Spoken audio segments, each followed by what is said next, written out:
कब तक इस मन को दुलार करते रहेंगे? थक गए यार। कभी विचार करके दे, कितना गंदा है मन यार, कहां फंसाता है, कहां लगाए हुए है। सोचो कहां लगाए हुए, कितनी भुलावे की खेल। ऐसे अभक्ष पदार्थ खवाता है, ऐसे अपेय पदार्थ पिलाता है, ऐसे अकृत्य कृत्य कराता है जिसे घृणा हो जाए।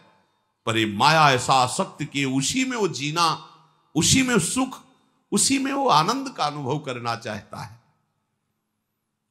अनित्यम सुखम लोकमिमं प्राप्य भजस्व माम। ये अनित्य है, असुख है संसार।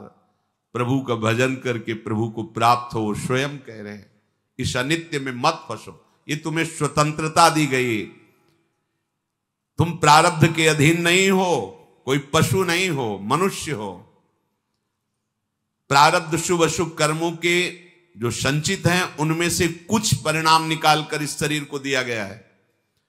आप जो चाहो कर सकते हो, घोर पाप कर सकते हो और बहुत दिव्य भजन करके भगवान को प्राप्त कर। यह स्वतंत्रता है आपकी, बिल्कुल स्वतंत्र हो। आप मनमानी आचरण कर सकते हो और आप शास्त्र के अनुसार चल सकते हो। आप गुरु की वचन के अनुसार चलकर परमात्मा प्राप्ति कर सकते हो और मन के अनुसार चलकर दुर्गति को प्राप्त हो सकते हो। पूरी स्वतंत्रता है मनुष्य जन्म में। पर ध्यान रखो, ये शरीर क्षण भंगुर है, कभी भी नष्ट हो सकता है। संसार के चाहे जितने पदार्थ और पद समेट लो, तुम्हें कभी शांति नहीं मिलने वाली। देखो आप लोग तो कुछ ही लोगों से मिलते हैं। हम बचपन से भगवान के शरणागत मार्ग में रहे तो कानपुर महानगर है, एक से एक पदाधिकारी, धनी, फैक्ट्रियों के बड़े बड़े मालिक ऐसे मिले हैं जिनके पीछे 10-10 गाड़ियां चल रही, लोग गनर अंगरक्षक के लिए रखे, बड़ा वैभव। और जब एकांत में मिले हैं, उन्होंने अपनी बात कही है, तो एक साधारण पुरुष से भी ज्यादा वो अशांत है। एक किसान आराम से मेहनत करके 4 रोटी खा के सो जाता है, उनको नींद भी नहीं आती। ऐसे परिवार में कलह है, वैभव इतना है, ऐसे परिवार के आचरण को देख देख के जल रहा है, अशांत हो रहा है। क्यों? फिर सिद्धांत गलत हो जाएगा। भगवान से विमुख को स्वप्न में भी शांति नहीं मिल सकती। आप लोग तो अब आपके सामने जब उतरेंगे तो आपको तो लगेगा ही कि 10 गाड़ी पीछे चल रही। इनके एक मैदा फैक्ट्री के मालिक आते थे, इनके 10 मैदा फैक्ट्री थी, कैसी उनका वैभव। पर जब एकांत में बात करते तब हृदय यही कहता, ओहो, भगवान से विमुख होने के कारण देखो सब कुछ है लेकिन कुछ नहीं है। जिसे शांति कहते हैं, जिसे सुख कहते हैं, जिसे विश्राम कहते हैं, वो नहीं। भगवत भक्त जो भजन परायण है, चरित्र में देखा गया उनके पास सही वस्त्र भी नहीं, भोजन भी नहीं, और परमानंद में डूबे, परवाह आनंद मगन, शांति। उनके हृदय में शांति क्या, उनके समीप पहुंच जाओ तो तुम शांत हो जाओगे। उनके दर्शन कर लो तो हृदय विश्राम मानने लगेगा। इसलिए तुम्हें यदि परमार्थ का, अध्यात्म का मार्ग मिल गया तो तुम बड़े भाग्यशाली हो। अब तुम्हें सावधानी ये रखनी कि मार्ग छूटने न पावे। अध्यात्म मार्ग बहुत बड़ी कृपा से मिलता है। ये हम लोग अज्ञानी हैं, पाए रतन चीन्ह्यो नहीं, दीन्ह्यो करते डाल। ये माया श्री कृष्ण की मोहे सब संसार। दुख के समुद्र से निकलने का अवसर मिल गया है, सावधान हो जाओ। तुम्हें तृप्ति और बोध इसी अध्यात्म मार्ग में मिलेगा, केवल अध्यात्म मार्ग में मिलेगा, लोक में नहीं। अभी एक दिन एकांतिक में 20 वर्ष का नया बालक होगा, बड़े आर्त भाव से कह रहा था कि मेरी बड़ी दुर्दशा हो गई है, विक्षिप्त सा हो रहा हूं। मैंने ऐसी अपवित्र हस्तक्रिया की जिससे अपने ब्रह्मचर्य को नष्ट किया। आज हमारा जीवन ऐसा खोखला हो गया कि अंदर से अशांत, हर समय में बहुत कष्ट में रहता हूं, बहुत परेशान हूं, अब क्या करूं।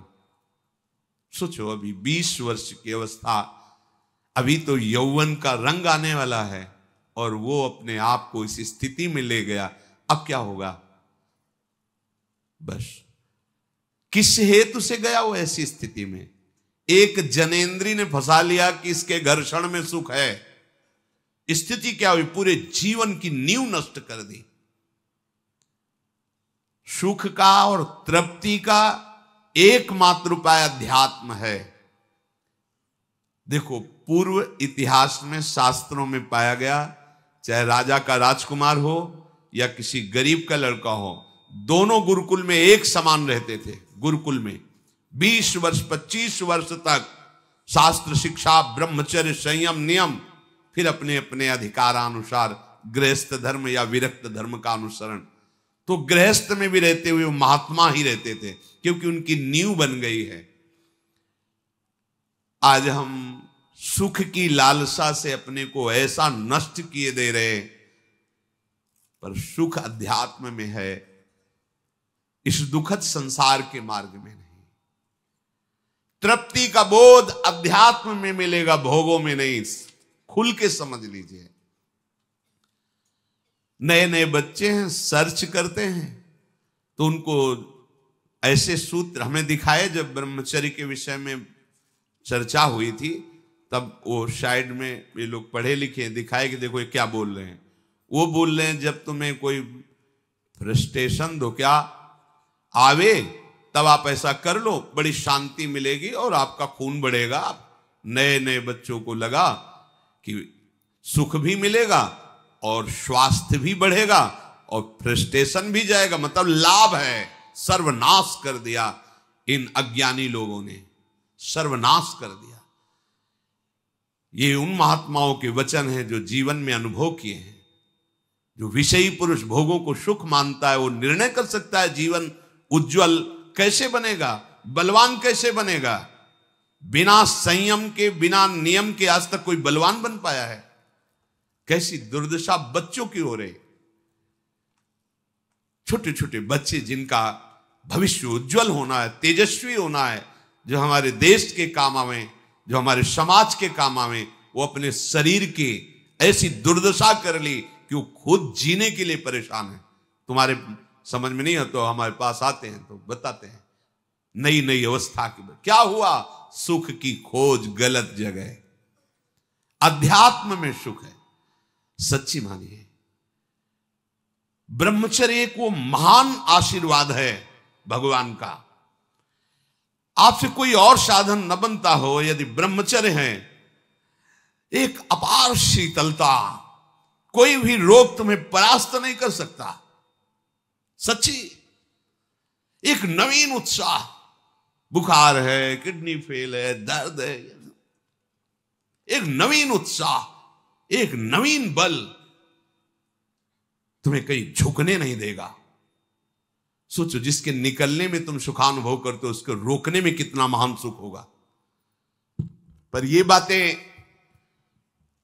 ना तो स्कूलों में बैठ के समझाई जाती हैं, क्योंकि यह अध्यात्म मार्ग की नींव है। और आजकल सुविधाएं ऐसी बन गई, संसार के सुख का दर्शन, संसार के सुख का ही आकर्षण। तो छोटे छोटे बच्चे सब, अब ये आगे चलकर क्या इनकी जीवनी होगी। जिसके जीवन में संयम नहीं है, व्यभिचार प्रवृत्ति आ गई है, चाहे स्त्री हो या पुरुष हो, स्वप्न में भी सुख प्राप्त कर सके असंभव। शुभगति व्यभिचारी, व्यभिचारी की कभी शुभगति सवाल नहीं उठता। अरे बाहर मरने के बाद जो होगा उसकी बात जाने दो, जीते जी तुम जीने लायक नहीं रहोगे। यदि ब्रह्मचर्य के साथ खिलवाड़ करोगे तो जीने लायक नहीं रहोगे। देख लो परिणाम आत्मवंचित करने वाला होता है। मान जाओ, मान जाओ, ये खिलवाड़ बंद करो। गृहस्थ धर्म में शास्त्र आदेश है संतानोत्पत्ति के लिए। बार बार हम प्रार्थना करते हैं, यदि आप कुछ वर्ष ब्रह्मचर्य रहकर नाम जप करें, फिर संतानोत्पत्ति की सेवा भगवान की सृष्टि वर्धक, तो आप देखेंगे आपका पुत्र तेजस्वी, बलवान, बुद्धिमान, धर्म का पालन करने वाला। जब आप ही बेविचारी हैं तो आपकी संतान क्या होगी? आप ही धर्म भ्रष्ट हैं तो आप क्या प्रकट करेंगे? जहां मां की महिमा का वर्णन किया जाता है कि पहला पद इस सृष्टि में सबसे बड़ा मां का है।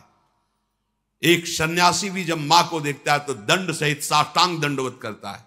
पिता उसको साष्टांग दंडवत करता है, लेकिन मां को वो साष्टांग दंडवत। मां के सामने कोई दूसरा पद नहीं, सबसे पहला पद।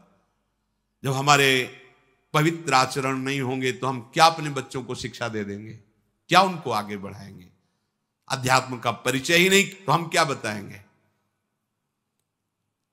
भोगों में तृप्ति आज तक किसी को नहीं मिली, यही भगवत प्राप्ति में सबसे बड़ी बाधा है।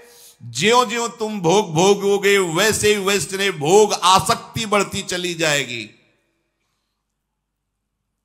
इसलिए संतों का अनुभव मान लो, विषयान विषवत त्यज्य, भोगों से डरो जैसे विष से डरा जाता है। देखो अज्ञान की वृत्ति, जैसे अपने लोग संत वेश में हैं, भगवत मार्ग के पथिक हैं, हमारे सामने मदिरा की बोतल रखी जाए तो कैसा? जानते नहीं मैं साधु हूं। और अगर भोग की बात हो तो कैसा? उत्तर अपने आप से ले लो, दूसरे के उत्तर देने की जरूरत नहीं। हमारे सामने मांस रखे तो कैसा? एकदम बिगड़ जाएंगे। त्याज्य घृणित वस्तु आसुरी भाव की हमारे सामने रखते हो। और अगर भोगों की बात आए तो क्या वैसे ही हमारे अंदर बात आती है? त्याज्य विषय को हमारे सामने चर्चा, अलम विषय वार्तया नरक कोटि बीभत्सया, कैसा होता है? क्या हमारे सामने जो त्याज्य वस्तुएं आती हैं हम कभी उनको पाने की इच्छा भी करेंगे क्या? विष के समान हम मदिरा को देखेंगे, मांस को देखेंगे तो उसी कोटि का है हमारे लिए वो भाव विषय भोगों का। उसको तो हम अलग करके देखते, अरे नहीं ये कैसे हम पी सकते हैं, कैसे और वो बड़े शौक से हमारा मन राजी हो जाता है। नहीं, ये भुलावा है, सावधान, एक ही कोटि है, एक ही लाइन में रखा गया है। यदि परमार्थ अध्यात्म के पथिक हो तो ऐसा नहीं। भोगों को संतों ने कहा यदि अध्यात्म मार्ग में चलना है तो विषयान विषवत त्यज्य। जैसे विष को हम खा नहीं सकते, चाहे सुंदर रबड़ी में डाल के दिया जाए या खीर में डाल के दिया जाए, कोई हमें कान में बता दे कि विष है, इसमें विष मिला है, बस अब हम खा नहीं सकते, चाहे हाथ जोड़े चाहे पैर जोड़े। गुरुजनों ने कहा कि विषय विष से भी बड़ा भयानक है, मत भोगना। फिर हम ये बात क्यों स्वीकार नहीं कर पाते? जैसे रबड़ी में बहुत रति है, पर आके कोई बता दे इसमें विष मिला है तो बिल्कुल नहीं खा सकते, जबरदस्ती खवाना चाहे तो नहीं खा सकते। पर विषय, शास्त्र और गुरुजन कह रहे हैं विषयान विषवत त्यज्य। विषय बड़ा भयंकर विषय। विष तो एक शरीर नष्ट करता है, विषय तो अनेक जन्मों तक संस्कार विषय के फैला देता है। फिर हम राजी क्यों हो जाते हैं? क्या बात है? क्या गुरुजनों के अनुभवों पर हमारा विश्वास नहीं, या हम अध्यात्म मार्ग के पथिक नहीं?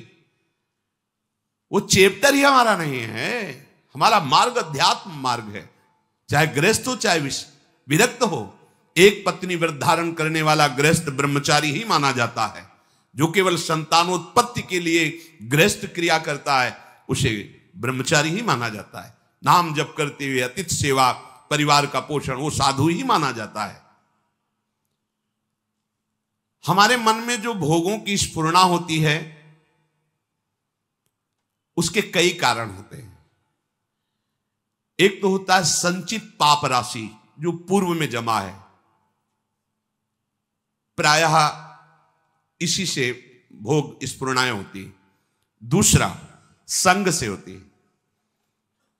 आपकी पाप राशि से स्फुरणा ना हुई तो कोई भोगी पुरुष ऐसा मिला, परमाणु होते हैं। पूज्य श्रीधर बाबा की कुटिया में जब जाते थे, आप सच्ची मानिए, घुसते ही ऐसा लगता जैसे मशीन फिट कर दी गई हो। मंत्र एकदम रफ्तार से चल पड़ता। और जे 8 बजे रात्रि के जाते थे चरण चापने, जे ही उनके चरणों को स्पर्श करते, ऐसा लगता हम किसी दिव्य भावलोक में बैठे हैं। क्यों? उनके परमाणु, नाम जापक संत, रात दिन नाम जापक, ऐसे परमाणु उनकी हर वस्तु में, कोई भी वस्तु उनकी छुओ के एक दिव्यता थी उसमें। ऐसे ही जैसे वो रात दिन भजन में लगे तो उनकी हर वस्तु में परमाणु, ऐसे ही रात दिन जो भोगों में लगे उनकी हर वस्तु में भोग के परमाणु हैं। सावधान, उनके आसन पर बैठना, उनकी थाल में पाना, उनका स्पर्श होना, उनका संभाषण होना, उनसे मित्रता करके उनका चिंतन करना, ये भोगों को बढ़ावा देना होगा।